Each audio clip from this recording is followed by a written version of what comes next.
천년 전 동아시아는 후삼국을 통일한 고려, 발해를 멸망시킨 거란이 세운 요 5대 10국을 마감한 송이 정족지세를 이루고 있었다. 서희의 외교 담판으로 고려가 유의 침공을 막아내자 국제적 위상이 한층 높아졌다. 송은 유의 배후에 있는 고려의 국력을 재평가하고 우호 세력으로 만들 필요가 있었다. 이를 위해 송의 휘종은 1123년 700여 명에 달하는 대규모 사신단을 고려에 파견하였다. 그 당시에는 나름대로의 저울추였습니다. 그러니까 송나라에서 지속적으로 신주를 만들어서 보낸 거, 그 비용 굉장히 많이 들었을 거거든요. 그런데도 고려에 사신을 보냈던 건 당시 금나라가 크고 있었기 때문에 금나라를 견제하는 데 있어서 고려가 꼭 필요했기 때문입니다. 그러니까 중국에서 지속적으로 강조하는 게 연여제금입니다. 고려하고 연결을 해서 금나라를 제압한다는 거죠. 송은 국력이 쇠약하고 요는 강성하였으며 요에 대항하는 여진도 급성장하고 있었다. 근데 그때 이제 고려가 굉장히 신중하게 처리를 합니다. 만약에 송나라 편에 붙었다면 분명히 금나라 침략을 받았을 겁니다. 근데 그렇지도 않거든요.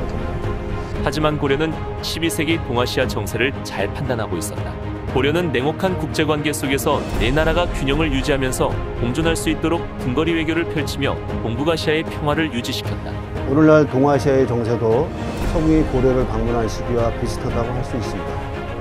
남북분단의 장기화로 인한 육상교역이 어려움, 주변 국가들과의 이해관계 중첩에 따른 외교적 판단과 국가정책 실행의 엄중함, 고비용 항공보다는 상대적으로 부가가치가 높은 해양교육중대와 이에 대한 필요성 등이 천년 전의 시대와 다르지 않은 것입니다.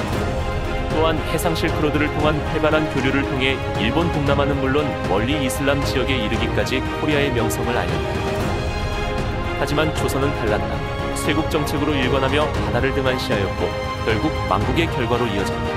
역사는 과거를 통해 현재를 지지하고 미래를 열어가는 중요한 지렛대입니다. 우리 역사를 살펴볼 때 항해를 적극적으로 경영한 국가가 문화적으로도 우월한 유산을 남겼습니다. 우리나라는 해양국가입니다. 전 세계적으로 해양의 가치와 개발이 중요한 이슈가 되고 있습니다. 따라서 우리도 국가 발전의 필수적인 조건인 해양 정책을 보다 공고해야 할 필요가 있다고 생각됩니다. 인천은 한반도의 배꼽에 위치하였다. 천년 전에 고려가 다자외교와 교류를 펼치며 전 세계의 코리아의 위상을 알린 것처럼 인천은 21세기 황해로드를 열어가는 중심지이자 대한민국의 발전을 이끌어갈 원동력을 두루 갖춘 도시다. 백제 근초광 372년에 이미 중국하고 개항을 한 거죠. 1650년간 대중국의 관문왕의 역할을 했었던 거죠. 인천은 2024년 6월 개관을 목표로 국립인천해양박물관을 건립하고 있다. 인천의 경우는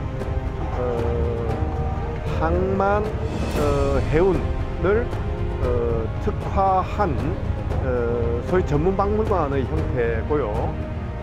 그래서 이제 인천 지역의 여러 가지 해양 관련한 경제, 산업, 문화 등등에 대한 소유를 수렴하는 그런 박물관으로 성장해 갈 것이라고 생각이 됩니다. 박물관은 과거와 현재, 동양과 서양, 공간과 시간을 연결한다는 의미에서 교류의 바다, 연결의 시작을 주제로 전시실을 운영할 계획이다. 또 인천섬의 특성이 담긴 해양민속사, 우리나라에서 가장 오래된 무역선인 영흥도선 등 다양한 콘텐츠로 구성될 예정이다. 인천은 황해로드를 통해 남북 화해와 협력도 이끌어갈 수 있는 도시다.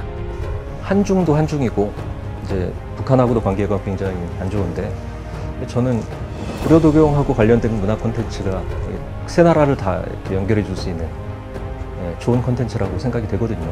한강과 예성강을 아우르는 길목에 위치하여 대중국과의 교류는 물론 향후 남북협력 시대를 열어갈 평화지대로서의 터전도 갖춘 곳이다. 그래서 정치적으로는 세 나라 관계가 어떨지 몰라도 문화적으로는 내년이 이제 서궁이 왔던 900주년인데 명주에서 떠나서 한반도를 우리나라 남쪽, 서남쪽 해안을 지나서 북한의 저 병남도로 들어가는 퍼포먼스라고 하는 게 좋겠죠. 그런 거라도 한번 할 수 있으면 얼마나 좋을까라는 생각을 해봅니다. 한강과 예성강의 하구인 강화도는 고려와 조선시대에 이곳을 오가던 많은 배들이 난파된 곳이다. 사실 만나지 않으면 대화가 안 되고요. 대화가 안 되면 상종하지 못할 사람이 되거든요. 지금 안 만나고 있는 건 굉장히 위험한 거라고 저는 생각하고 있습니다. 그래서 정치적인 문제를 문화로는 좀 부드럽게 풀 수 있지 않을까라는 생각을 하고 있습니다. 이곳에 묻혀있는 난파선과 유물을 남북의 학자들이 공동으로 발굴하는 것은 학술적으로도 매우 중요한 일이지만 더욱 중요한 것은 황해로드의 분단지대를 평화지대로 만들므로써 21세기 인류 문명에 나아갈 방향을 제시할 수 있다는 점이다.